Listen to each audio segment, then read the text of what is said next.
وقل رب أعوذ بك من همزات الشياطين وأعوذ بك رب أن يحضرون.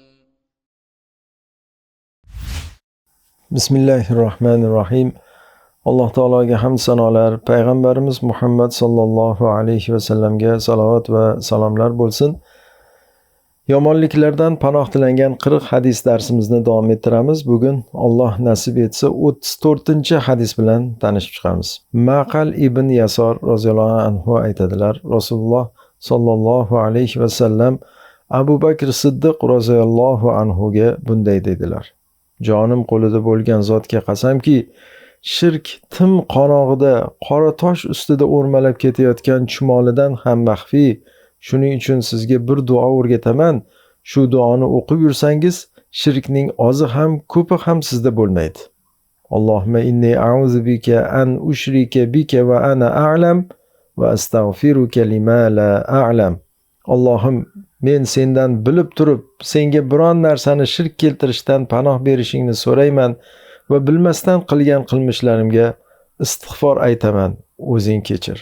Imom Buxoriy Adabul Mufratda va Abu Ya'la rivoyat qilgan hadis.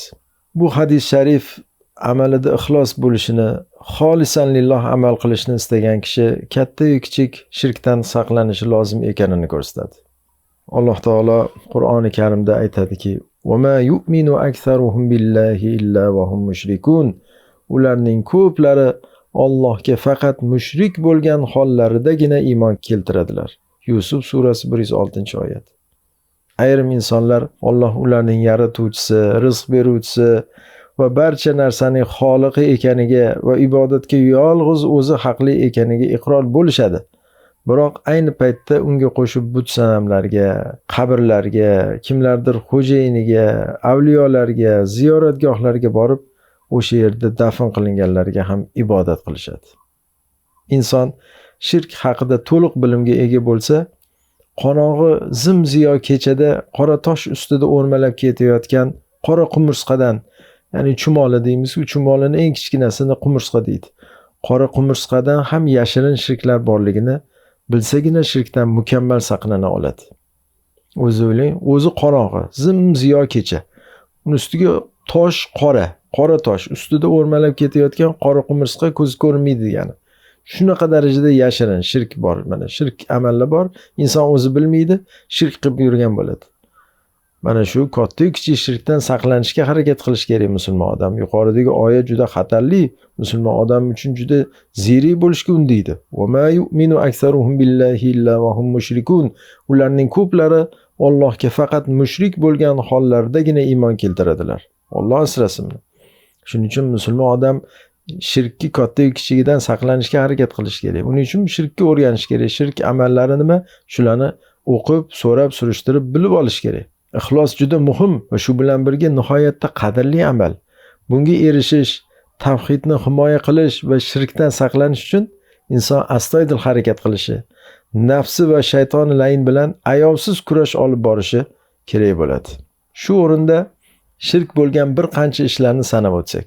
Masalan, riyo, xo'ja ko'rsinga amal qilish, Allohdan boshqani nomi bilan qasam ichish, hali nom ursin, Qur'on ursin deydi-ku odamlar. Allohdan boshqani nomi bilan qasam ichib bo'lmaydi. Alloh o'zi xohlagan mahluqotlari bilan qasam ichadi. Masalan, mana vash-shamsi, quyoshga qasam, val qamari, oyga qasam, was-samai, osmonga qasam, val ardi, yerga qasam va hokazo. Alloh o'zining mahluqotlarining ichida buyuklari bilan qasam ichaveradi. Lekin musulmon odam, bandalar, insonlar qasam ichsa faqat Allohning nomigagina qasam ichish kerak. Allohdan boshqaga qasam ichib bo'lmaydi. Qalbni Allohga emas, mahluqotlarga bog'lab qo'yish, qabrlarga sig'inish, Allohdan boshqaga atab qurbonlik qilish bizda e'tiborsiz qaraladigan narsalar. Shu qabrlarga sig'inish ko'payib ketdi oxirgi paytda. Atab qurbonlik qilish, borib o'sha qabr tepasiga borib so'yadi. Shu namoz o'qishlik, sajda qilishlik qanaqa ibodat, qanaqa farz bo'lsa, qanaqa ibodat bo'lsa, faqat Allohga sajda qilish kerak. Hech kim borib bir boshqa odamga sajda qilayotganini ko'rmaysiz hozirgi kunda. Chunki namoz o'qish, sajda qilish bu Alloh uchun bo'lish kerak, ibodat. Shuni odamlar biladi. Ammo qurbonlik ham bu ibodat, faqat Allohga bo'lish kerakligini hech kim bilmaydi. Qurbonlik bu ibodat bu ham. Qurbonlikni faqat Alloh uchun qilish kerak. Allohdan boshqaga, ya'ni qabrni oldiga olib borib so'yishlik, qabrga atab so'yishlik bu shirk bu. Allohdan boshqaga qurbonlik qilish, Allohdan boshqaga nazr atash, hali sehr jodular qiladigan, folbinlik bilan shug'ullanadiganlarni oldiga borish, suv sovuq qildirish, bular hammasi shirk amallar. Endi tildagi shirk, talaffuzdagi shirk. Yuqorida shirk amallarni sanab o'tdik. Endi talaffuzdagi shirklar bor. Alloh va falonchi bo'lmaganida, Alloh va sen xohlasang, men uchun osmonda Alloh, yerda sen va hokazo shu kabi gaplar bular shirkiy gap hisoblanadi. Bu iboralarda bandani Allohga tenglashtirish bor. Shuning uchun bunaqa iboralardan saqlanish kerak. Alloh va falonchi bo'lmaganida deyilmaydi.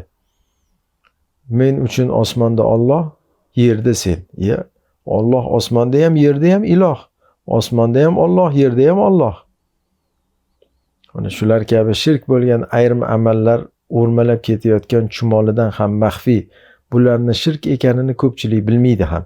Shirkka tushib qolmaslik va amallar habata bo'lib ketmaslik uchun bilishga, o'rganishga harakat qilish kerak. Kim astoydil tavba qilsa, ko'p istig'for etsa, ixlos bilan amal qilishga tirishsa, Alloh taolo bunday bandasiga yordam beradi, harakatini zoyi qilmaydi.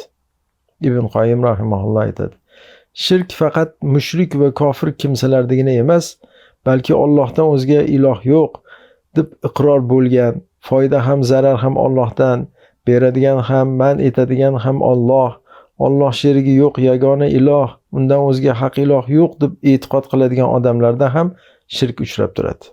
Sababi ular ibodatda va muomalada Allohni xoslamaydilar. Gohida o'z nafslari uchun amal qilsalar, gohida dunyo talabida, dunyodan biror narsaga erishish, obro' topish, mansab martabaga ega bo'lish maqsadida amal qiladilar. Amallarida Allohga ham, nafs havolariga ham, shaytonga ham, odamlarga ham nasiba ajratadilar. Ming afsus, ko'pchilik musulmonlar shunday holga tushib qolganlar va buning xatarli tomoni Rasululloh sallallohu alayhi va sallam xabar bergan shirk ekanidir. Shirk, Rasululloh nima dedilar? Bu ummatda shirk o'rmalab ketayotgan chumolidan ham maxfiy bo'ladi deb aytganlarida sahobalar, "Ya Rasululloh, undan qanday qutulamiz?" deb so'radilar. Shunda Rasululloh sallallohu alayhi vasallam: "Allohim, men sendan bilib turib senga biron narsani shirk keltirishdan panoh berishingni so'rayman va bilmasdan qilgan qilmishlarimga istig'for aytaman, o'zing kechir" deb aytish bilan najot topasiz dedilar. Mana shu duoni yodlab olish kerak. Allohumma inni a'udzu bika an ushrika bika va ana a'lam va astaghfiruka lima la a'lam.